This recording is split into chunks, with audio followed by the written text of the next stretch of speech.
मोहन अपनी मां सावित्री के साथ एक गांव में रहता था। मोहन के पिता का देहांत हो चुका था। सावित्री गांव के घरों में काम करने जाती थी। उसी से दोनों की गुजर बसर होती थी। एक दिन मोहन ने अपनी मां से कहा, मां, तुम इतनी मेहनत करती हो, मुझे बिल्कुल अच्छा नहीं लगता। मैं अपनी पढ़ाई छोड़कर कुछ काम ढूंढ लेता हूं। यह सुनकर सावित्री रोने लगी।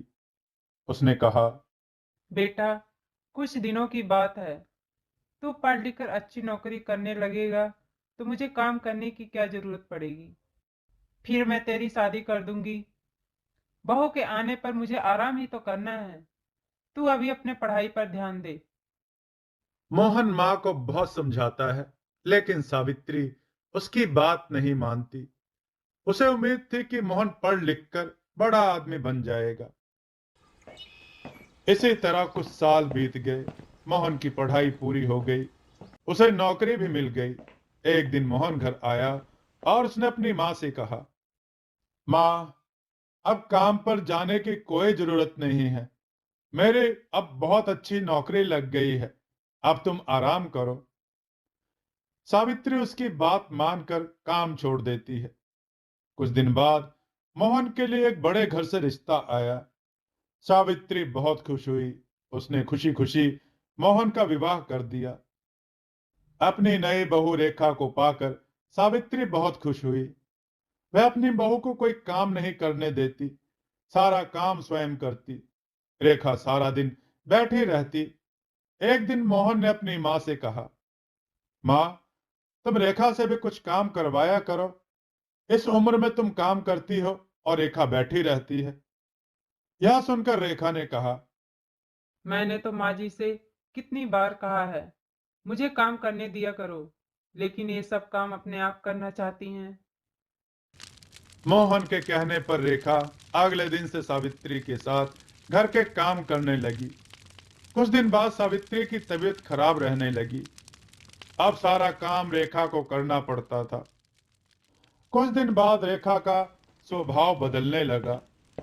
अब वह सावित्री से बात नहीं करती थी। एक दिन सावित्री ने पूछा, बहू, क्या बात है? तू मेरे से बात नहीं करती है। आपको पता है मैं कितने बड़े घर से आई हूँ और कितनी पढ़ी लिखी हूँ। तुम लोगों ने मुझे नौकरानी बनाकर रख दिया है। बहू, कुछ दिन की ही तो बात है। मैं ठीक हो जाऊंगी, उसके बाद मैं सारा काम कर लूंगी।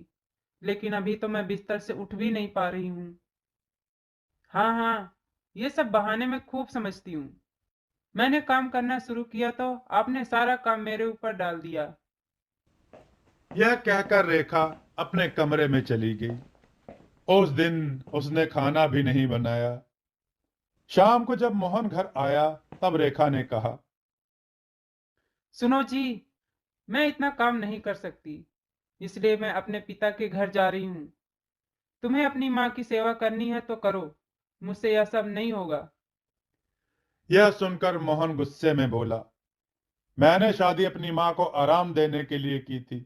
अगर तुम घर का काम नहीं करोगी तो मां इस बीमारी में कैसे काम करेगी। यह सुनकर रेखा गुस्से में अपने घर जाने के लिए चल दी। तभी सावित्री ने उसे रोका और कहा, बहू, इस घर को छोड़कर मत जाओ, मैं सारा काम कर लूंगी। रेखा फिर भी नहीं मानती और अपने पिता के घर चली जाती है। उसके जाने के बाद सावित्री रोती रहती है। मोहन कहता है, मां, तुम क्यों रो रही हो? उसका गुस्सा कम होगा तो वह आ जाएगी। बेटा, तू अभी जा उसे लेकर आ, और जब तक वह नहीं आए तू भी उसके साथ ही रहना। मां, मैं तुम्हें इस हाल में छोड़कर कैसे जा सकता हूं? तुझे मेरी कसम, नहीं तो मैं अन्न जल त्याग दूंगी और मर जाऊंगी। सावित्री की जिद के आगे मोहन हार जाता है और रेखा को लेने उसके घर पहुंच जाता है। वह रेखा को बहुत मनाता है, लेकिन वह नहीं मानती। रेखा उससे कहती है, हम अलग घर लेकर रहते हैं। तुम अपनी माँ को हर महीने कुछ पैसे भेज देना। मोहन बेमन से उसकी बात मान लेता है और रेखा के साथ अलग मकान में रहने लगता है। उधर सावित्री अकेली रह जाती है। वह अकेले में बैठी बैठी अपने मोहन को याद करके रोती रहती थी।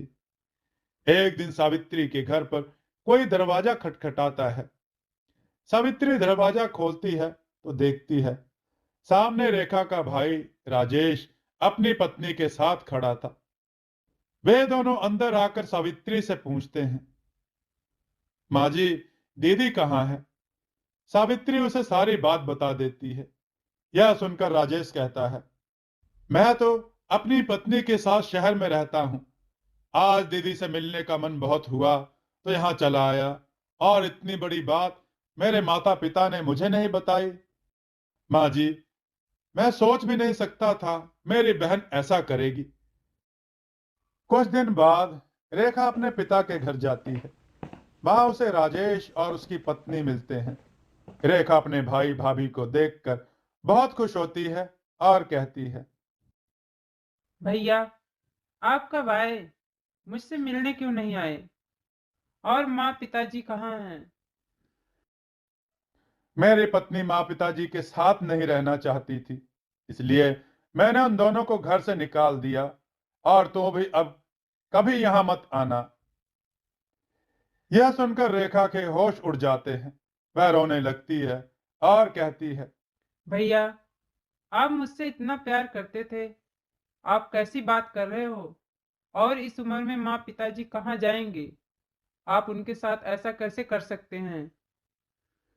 जब तू अपनी सास के साथ ऐसा कर सकती है तो मैं क्यों नहीं कर सकता? मैं भी तो तेरा भाई हूं। यह सुनकर रेखा को अपने किए पर बहुत पछतावा होता है।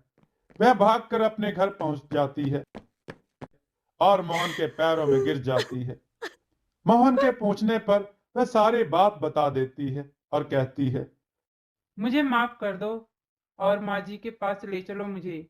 मैं उनसे माफी मांग लूंगी।